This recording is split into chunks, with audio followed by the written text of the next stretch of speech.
pati ang walang hanggang buhay na ang nais niya, pati na ang pagpapala kung makasaganahan ng aking buhay. So, kaya po, napakabait po ng Panginoon, kaya ang wika ng Lord, sa umagang ito ay hindi lang nabubuhay ang tao sa tinapay, kundi sa bawat salita na namutawi at nanagaling sa bibig ng ating Panginoon. Kaya po, ang ating pag-aaralan sa umagang ito ay matatagpuan sa Galatians chapter 5 verse 22 hanggang 23. Sabi diyan, subalit ang bunga ng Espiritu ay pag-ibig, kagalakan, kapayapaan, katiyagaan, kabaitan, kabutihan, katapatan, kainahunan, at pagpipigil sa sarili. Walang batas laban sa mga ito.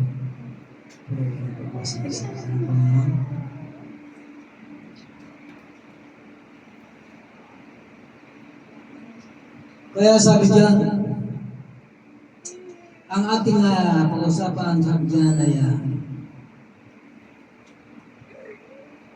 what is there in the children of God that should not be hidden? Ano raw ang mayroon sa mga anak ng Diyos na dapat itago? May sinasabi dito, ang Panginoon. Sabi diyan, the strength of the Lord. Ano ba ito? Yung kalakasan ng ating Panginoon.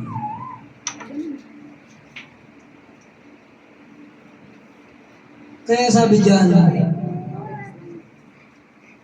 ang pag-uusapan po natin na dapat natin hindi itago sa Panginoon ay ang gentleness. Ano ba ang gentleness na tinatawag? Sabi diyan, gentleness is quality of being kind, tender, or mild, mannered, softness of action, or ethic likeness.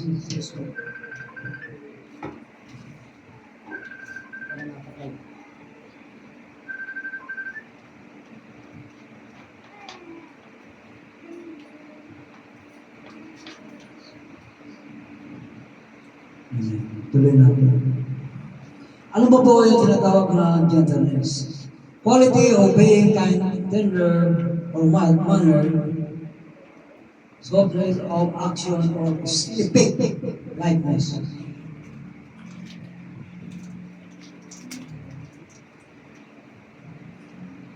Ang gentleness daw ay hindi yung aggressive o padalos-dalos. O tayo nagwawala, magtataas ng boses, pananakit, kundi mayroong mild manner.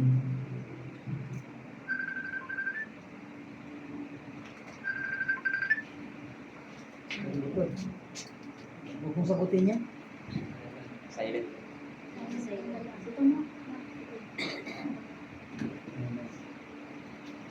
Hallelujah.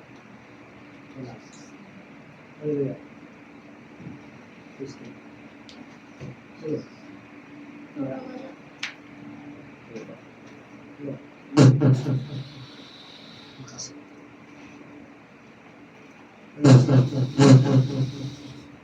Kaya ito aggressive o padalos-dalos o wala magtataas ng boses, pananakit, kundi mayroon mild manner, lightness, na tinatawag, so according to Philippians chapter 4 verse 5, tingnan po natin.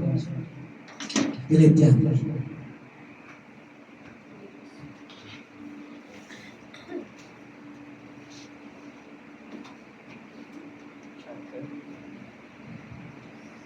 chapter 4, verse 1.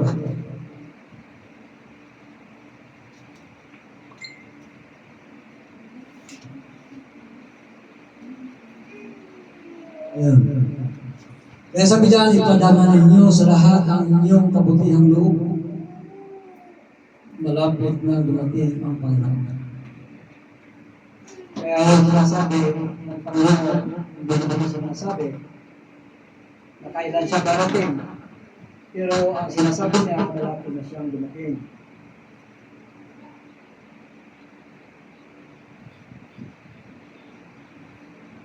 Kaya sabi dyan, Quality of being kindness, tender or bad manner. Softness of action or fake lightness. Ito'y kalidad. Ang gentleness ay kalidad ng pagiging mabait. ubanaya, ugali, lambot ng pagkilos o magaan ang epekto. Parang yung diplomahan, mayroon kang diplomasya.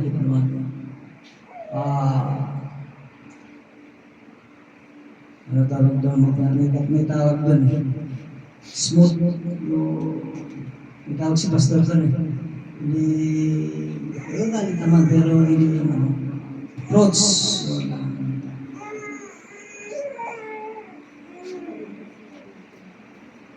Kaya tuloy natin.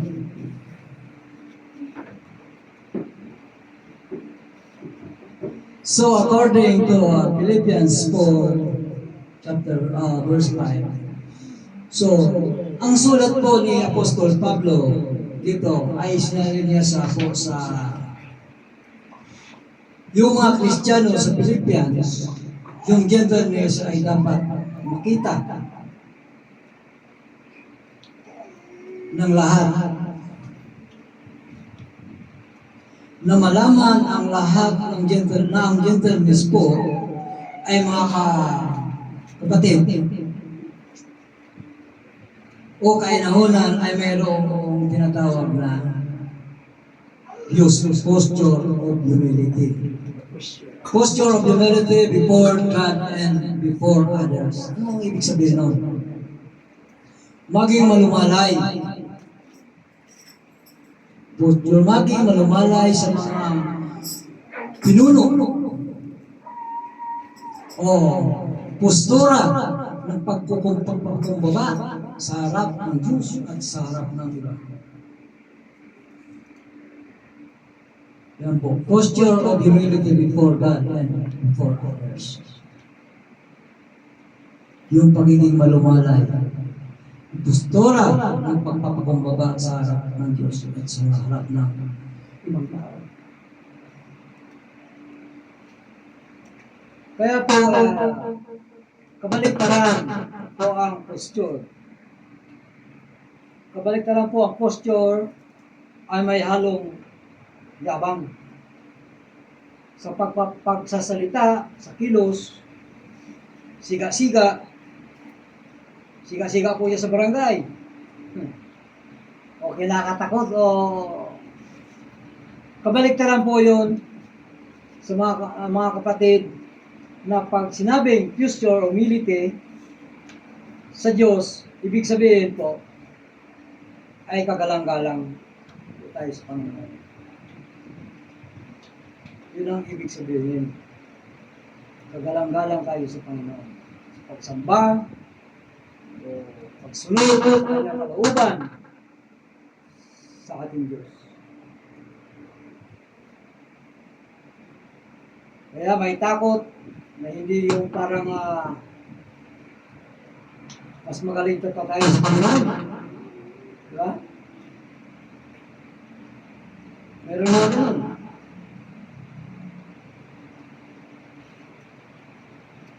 Pag sinabi naman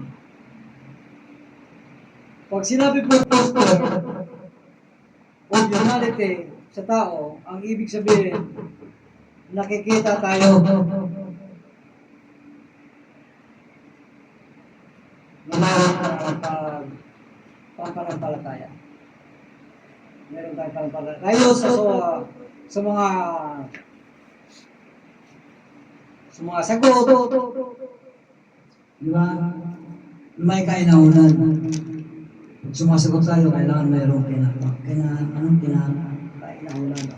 Yan po ang sinasabi doon sa posture of humility. Sa tao, No, dahil ang gentleness ay nandito sa atin bilang mga Kristiyano, paano natin ito ipamuhay bilang gentleness? Paano natin ito ipamuhay?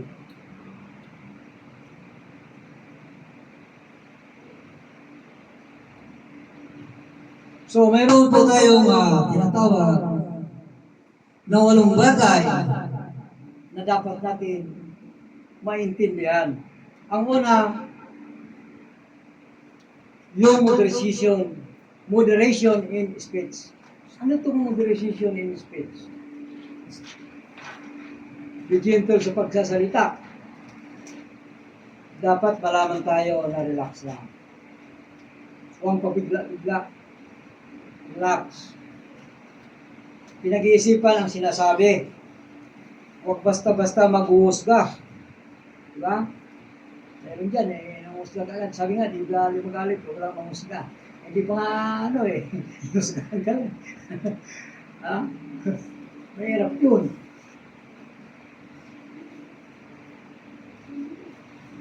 o pag-aasa ng boses o pagtanong.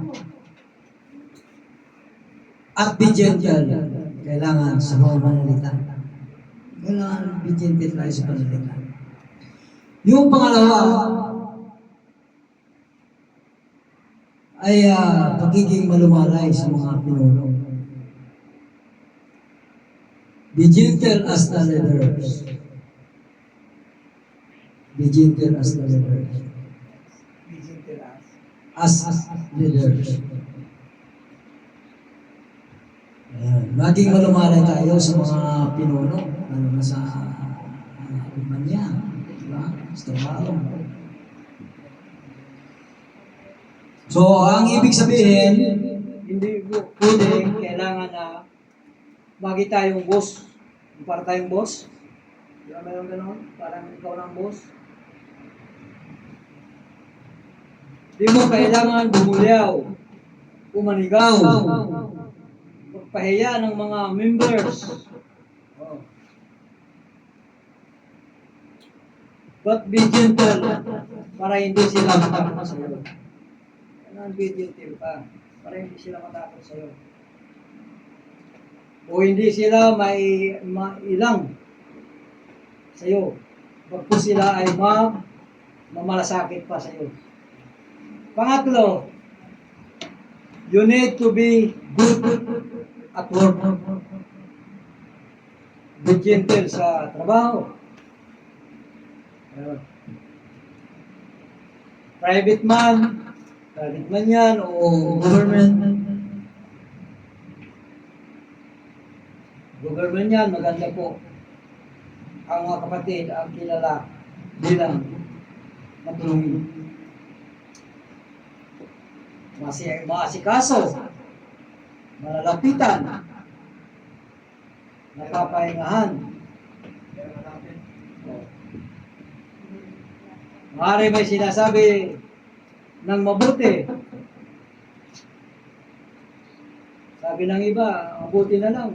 Kilala ko si may kilala akong Kristiyano. Oh, lumalakas ang loob ko. Ay, pastor, may mga nakilala ko, malakas ang loob ko. Siya nagpalakas ng loob ko. Yes, pastor. Maraming trouble sa buhay ko lahat. Nakilala ko si pastor. Kaya, yun pala, siguro, hindi ako nga sa Panginoon, bibila ko ng pako, pusti. O tambay-tambay lang. Mahirap. Kaya yun ang nagpalakas sa akin ng Kaya bilang Kristiyano, lumalakas ang loob. Sabi diyan, lumalakas ang loob natin, lumalakas ang loob. Pero kung sasabihin nila na mga kapatid, O mayroon na tayo napupuna sa kanila. O sa atin, sasabihin na, iba, ano ba naman ito? Kristiyano pa naman. Akala ko naman matutulungan tayo, matutulungan ako, matutulungan ako. O maalalayan ako. Ang sungit-sungit naman pala. Magagalitin pala. Stricto pala. Hindi man lang makausap. O mga pakiusapan. Yung gano'n. Kaya kailangan tayo maging gentle. Kaya mga kapatid, be gentle sa trabaho. Kailangan mainahan tayo. At number 4, we must be slow to act. Kailangan malumalay tayo sa pagkilos. Ayan. Yun lang. Sabi dyan, be gentle sa pagkilos. Ibig sabihin, ganito po yun natin. Pumuhay at huwag magsiga-sigaan. Diba? Ako sigaritos pilan. Zone.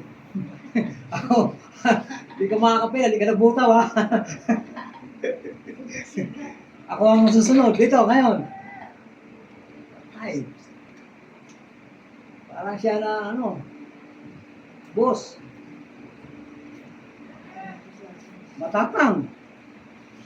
Magtatapag-tapangan. Kilos mayabang. But be gentle. And be gentle. But be humble. And be gentle. Ngunit maging mapagpakumbaba. At maging mahinahon. Yun.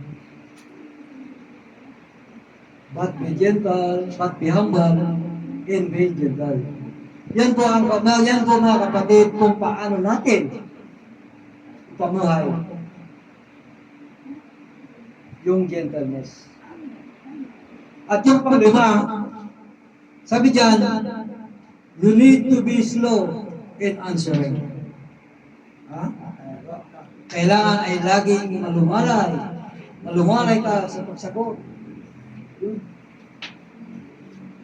Number 5. Be gentle sa pagsagot. Ibig sabihin, sasagot ka ng tama. Huwag po balang-balang. Huwag yung pag tinanong ko saan kayo, punta kami monumento. Punta kayo monumento, 5 kami. Hindi yung ganun. Kaya naman, yung maayos yung tanong, maayos ang sagot. Hindi yung balag-balag. Mayroon ganun, di ba? Mga tao. Pag tinanong ng maayos, pabalag-balag yung sagot, hindi maiinis ka eh. Di ba? Yun. Be gentle sa pagsagot. Yung tama. Wag yung pabulyaw. Di ba? Binubulyawan tayo. Kawayin. Purlaitin. Bagpos may kailangan. Be gentle sa pagsagot. Number 6, we need to be calm in our dealings. Ano ba ibig sabihin nun? Kailangan ay maging malungalay tayo sa pakikitungo. Kalmado lang. Be gentle sa pakikitungo. Ang ibig sabihin po pala, hindi laging nakasimangot. Naalala ko pag-isip ko sa umaga, nakisimangot ka ba yan, pawalis. Nakita ko doon sa pagtunod. Walis mo at tapat mo. Ano? Linis mo. Nakasimangot lagi. Kaya pala, huwag tayo lagi nakasimangot. Be gentle sa pakikitungo. Na parang walang kilala. Pagkos, kailangan ay smiling face. humble sa pakikipag-usap. Hindi kinakatakutan. Diba? Hindi ka kinakatakutan. O mga bagkos na pagtatanong bagkos ay napapagtanong ka at nakakatulong ka sa iba. Diba? Ayan. Be gentle sa pakikitungo. Mga kapatid, number 7, sabi dyan, let's be careful with clothes. Maging maingat tayo sa pananamit. Ay, ibig sabihin nun, dapat daw ay be gentle sa pananamit. Dapat magsuot po tayo ng proper na pananamit. Lalo na po sa mga kababayan. Huwag maging sanhi ng tukso. Kaya yung tukso pala, kaya lumayo ka. Kasi laki nandyan eh. Hindi pa huwag ka lumapit sa tukso. Kantaran mo. Pero sa Bagyo naman, ang pinangingingatan, yung pangalan tukso sa Bagyo, napakalakas. Pero pati ang bahay, nasa tahanan. Pag hindi, tukso pala yung pinakamalakas ng Bagyo. Yun ang paganda natin. Maraming winasak na tahanan. May napakalakas ng Bagyo pala tukso. Kaya mahirap pala yun. Tuloy natin. Kaya, wag magsuot ng malalaswang kasuotan. At yung pangwalo, sabi dyan, let us be ignorant of knowledge. Maging malumalay tayo sa kaalaman. Be gentle sa kaalaman. So, ibig sabihin ay huwag magaling-galingan. Huwag magdunong-dunungan. Hindi pinagyayabang yung kaalaman. Bagkus Committed na mayroong matulungan at mapagpapala lalo-lalo na po sa paglilingkod natin sa ating Panginoon. Kaya be gentle Sa kaalaman. So kahit marami po tayo posisyon, achievement, edukasyon, vamos man yan, o successful Sa ating trabaho, alam natin na ang Diyos lagi nandyan. Sabi niya, alin yung edukasyon, alin mo yung kilala ka o bilang tanyag, mayaman kilalang tao, kung walang naman, gentleness. Sinasabi, kahit marami kang mga palamuti sa katawan, kahit anong gwapo mo, anong ganda mo, ay pag wala kang gentleness, heart.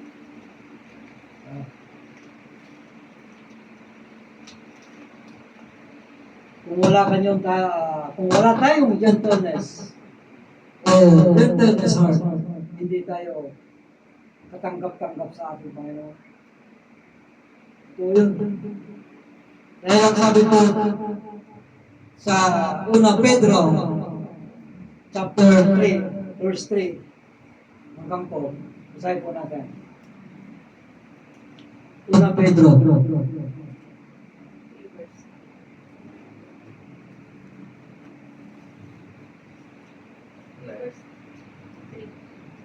verse 3. Hanggang 4. Sabi dyan, ang iyong ganda ay huwag maging panlabas. Tulad ng pag-aayos ng buhok at pagsusuot ng mga gintong alahas at mamalahaling damit. Verse 4.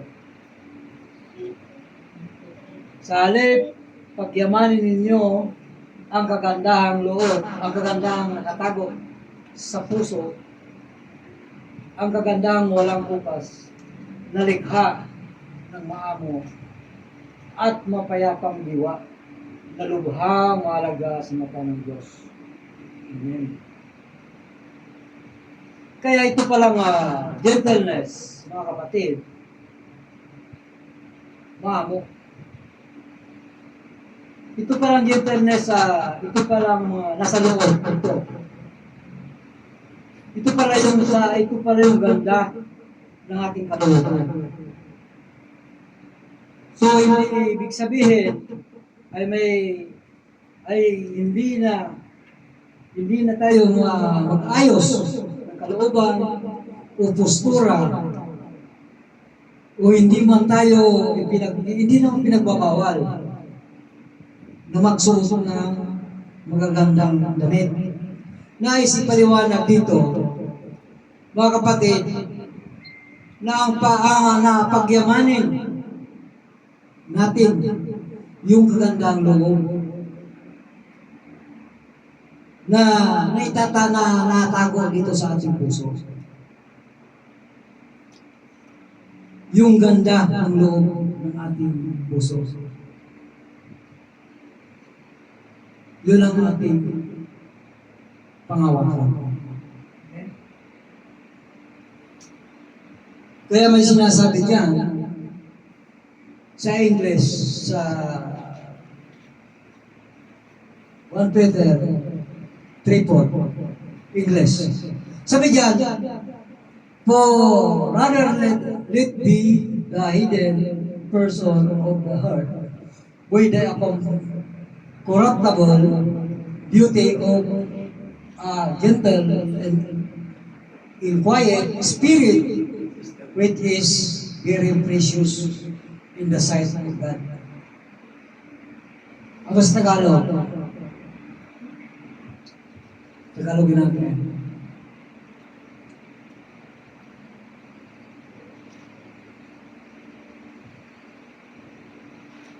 Kaya sabi niya sa halip, pagyamanin ninyo ang kagandang natatago sa puso. Ang kagandang walang kupas, nalikha ng amaamo at mayayapang diwa, na lubhang mahalaga sa mata ng ating Panginoon. Kaya mga kapatid, ito palang itong yung ganda ng loob. Yung ganda ng loob ng puso, siya po ang precious. Precious in the sight of God. Precious. Ito pala yung ganda ng ating puso. Siya po ang precious sa ating Panginoon. Siya po ang achievement natin. Hindi ang accomplish natin. Hindi yung mga palamuti. Hindi yung palamuti natin. Hindi yung mga nasa loob. Ito. Yung precious sa harapan ng Diyos.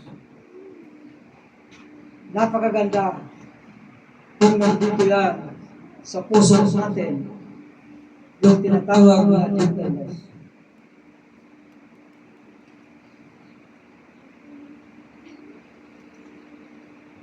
Kaya po, napakaganda po ang iniwanan, mga kapatid, na napakaganda ang iniwanan dito na conclusion.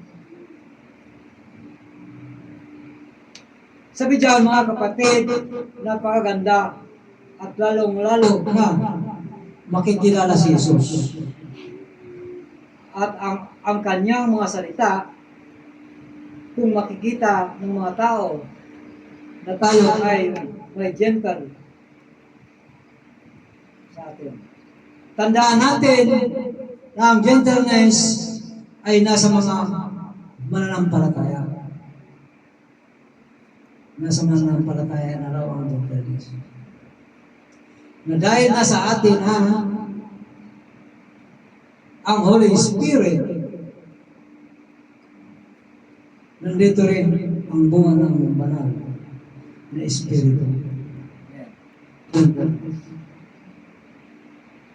Kaya ang sinasabi Sa Philippians chapter 4 verse 5, let your gentleness be known to all men. The Lord is at hand. Ano ba sa Tagalog? Ipadama ninyo sa lahat ang inyong kabutihang loob. Malapit na ang dumating ang Panginoon. Sinasabi sa Panginoon. Malapit na siyang dumating, hindi naman sinasabi ng Panginoon. Pero maganda tayo, kaya tayo nandito. Kaya ang gentleness po ay nandito na. Nandito na sa atin. Ay dapat ipakita at hindi po para itago. Kaya sabi dyan, what there is the children of God that should not be hidden.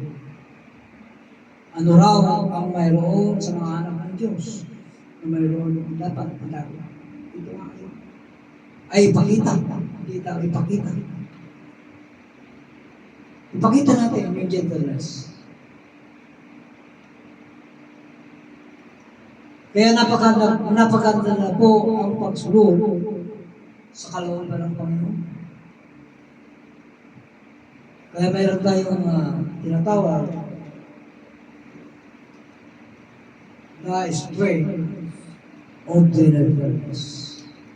Kaya ang kalakasan ng kainahunan ay nagbumula sa ating Panginoon.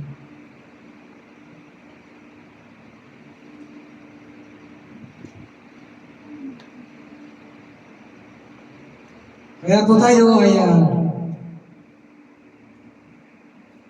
meron tayong tinatawag na moderation and speech.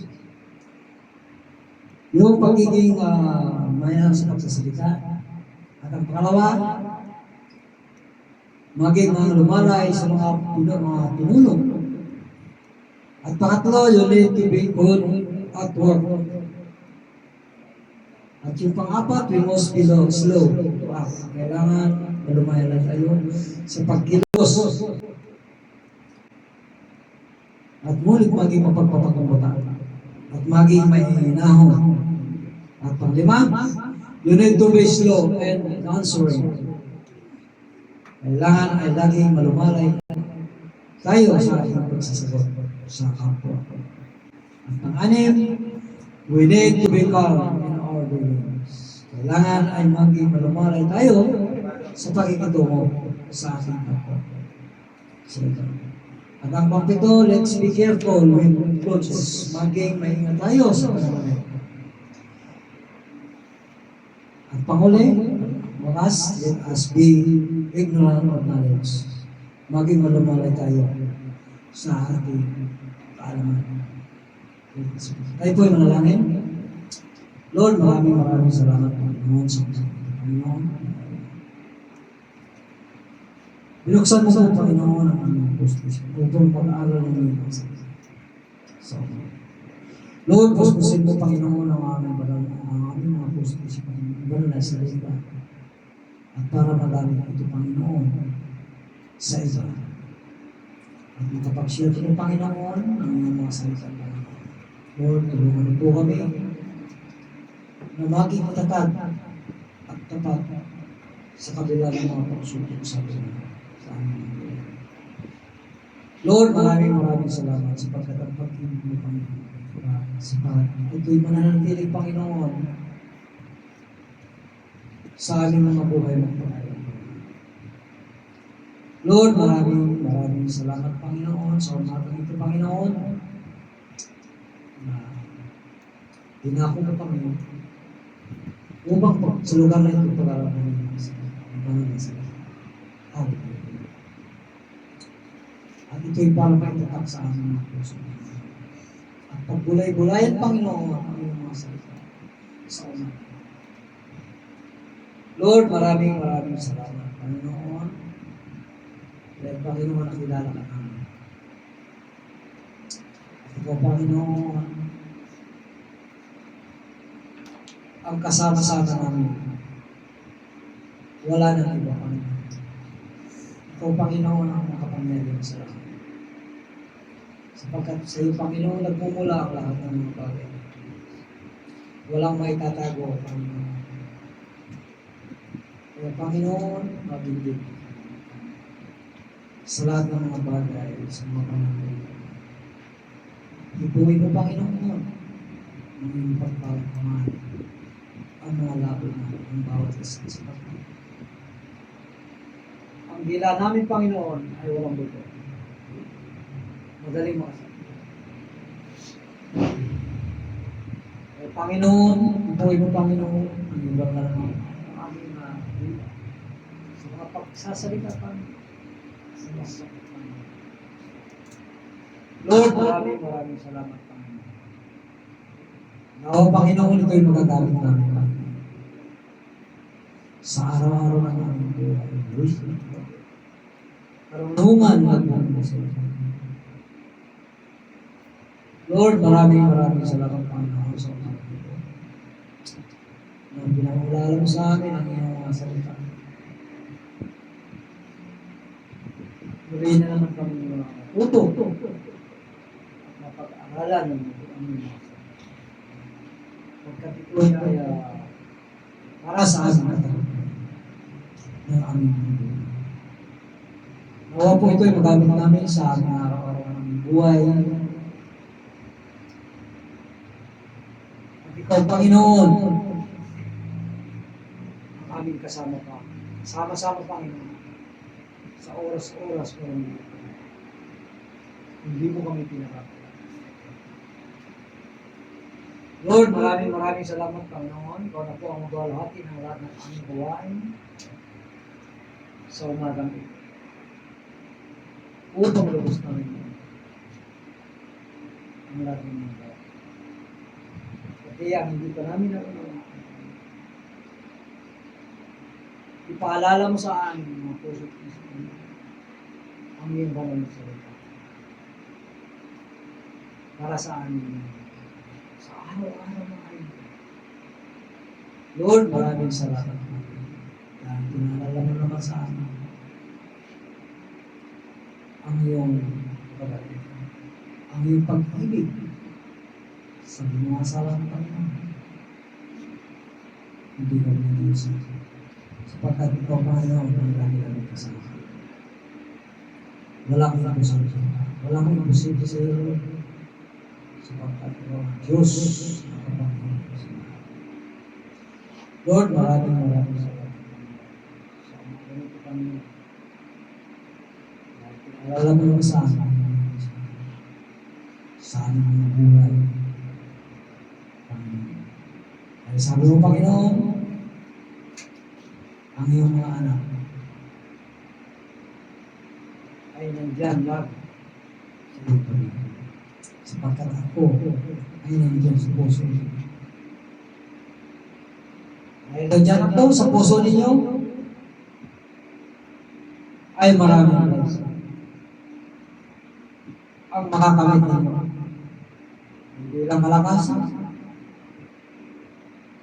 hindi lang kagalingan, kundi ang inyo. Kaya Panginoon, maraming salamat sa mga ito. Maraming salamat. Tulungan mo po kami. Maging matutunan. Sa iyo, Panginoon. Sa lahat ng mga pagsutok sa iyo. O sa kanila. Maraming salamat. pagsama kami panalangin sa pangalan ng Diyos. Ang lahat ay magsabi na. Amen.